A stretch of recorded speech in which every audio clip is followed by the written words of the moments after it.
जय श्री राधे गोविंद। स्वागत है आपका हमारे चैनल सनातन कर्म में, जहां हम सनातन धर्म के गूढ़ तत्वों को समझने का प्रयास करेंगे। दुखों का नाश करने वाले और सारी सृष्टि का पालन करने वाले भगवान श्री गणेश की वंदना करते हुए और ज्ञान की देवी माता सरस्वती का आशीर्वाद लेकर अपने गुरुदेव के श्री चरणों में प्रणाम करती हूँ। अब मैं भगवान की श्रद्धा और भक्ति के साथ कार्तिक मास की कथा 11वां अध्याय सुनाती हूँ। ध्यान पूर्वक सुने। 10वें अध्याय में हमने जाना कि जलंधर को समुद्र मंथन के बारे में पता चला। चलिए शुरू करते हैं। कार्तिक के ठाकुर की जय। देख पराक्रम असुर का, विष्णु हुए प्रसन्न, मांगन चाहे मांग ले, इच्छित वर संपन्न। नारद जी बोले, इंद्रादि देवता दैत्यों को फिर आता देख भयभीत हो भगवान विष्णु की स्तुति करने लगे। कच्छ मत्स्य आदि रूप धारण कर भक्तों के दुख दूर करने वाले ब्रह्मा विष्णु शिव आदि रूप में जगत की उत्पत्ति करने वाले तथा शंख पद्म गदा और खड्ग धारण करने वाले भगवान आपको बारंबार नमस्कार है। हे असुर निकंदन, हे गरुड़ नायक, पीतांबरधारी, यज्ञादि क्रियाओं के भोक्ता, अविकारी, शरणागत त्राता, हम आपको बार बार नमस्कार करते हैं।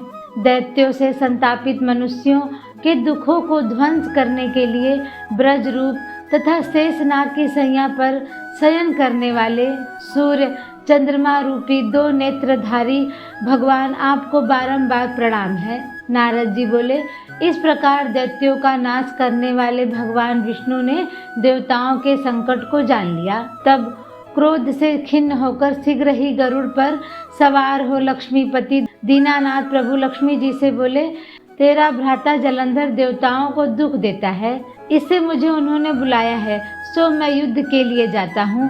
लक्ष्मी जी बोली, हे प्राणनाथ, मैं आपकी प्यारी हूँ, फिर मेरे भ्राता को आप संग्राम में क्यों मारोगे? तब श्री भगवान बोले, शिव जी के अंश से पैदा ब्रह्मा के वरदान और तेरी प्रीति से यह जलंधर हमारे मारने योग्य नहीं है, तथापि मुझे देवताओं के लिए कुछ करना ही होगा। नारद जी बोले, यूं कहकर भगवान गरुड़ पर बैठकर देवता जहाँ स्तुति कर रहे थे वहाँ पहुँच गए। इसके बाद गरुड़ के छोटे भ्राता और गरुड़ के पंखों की वायु से बबूला जैसे उड़ाए गए वे सभी दैत्य आकाश में मेघों की तरह भ्रमण करने लगे। जलंधर दैत्यों को वायु पीड़ित देखकर आकाश में विष्णु के पास गया। वहाँ बड़ा भारी युद्ध हुआ। भगवान विष्णु ने बाणों से दैत्य के ध्वजा, छत्र और घोड़ा काट दिए और एक बाण उसके हृदय में मारा। उस दैत्य ने भी गरुड़ के माथे में गदा मारकर पृथ्वी पर गिरा दिया। भगवान विष्णु ने हंसकर उसकी गदा काट दी। तब उसने विष्णु भगवान के हृदय में जोर से घुसा मारा। दोनों जब मल्ल युद्ध करने लगे तो उनकी भुजा और घोटू की मार से पृथ्वी शब्दायमान हुई। वे दोनों अच्छी तरह युद्ध करने लगे। तब मेघ जैसी गंभीर वाणी से दैत्यराज से विष्णु भगवान बोले, मैं तेरे पराक्रम से प्रसन्न हुआ, तू वर मांग, नहीं देने योग्य भी वरदान मैं तुमको दूंगा। जलंधर बोला, हे भाऊक, जो आप प्रसन्न हो तो मेरी बहन लक्ष्मी और अपने गणों सहित मेरे घर में रहो। नारद जी बोले, बहुत अच्छा कहकर भगवान देवगणों और लक्ष्मी समेत जलंधर के पुर में पधार गए। महाबली जलंधर उन देवताओं को दैत्यों को सौंप पृथ्वी पर आया।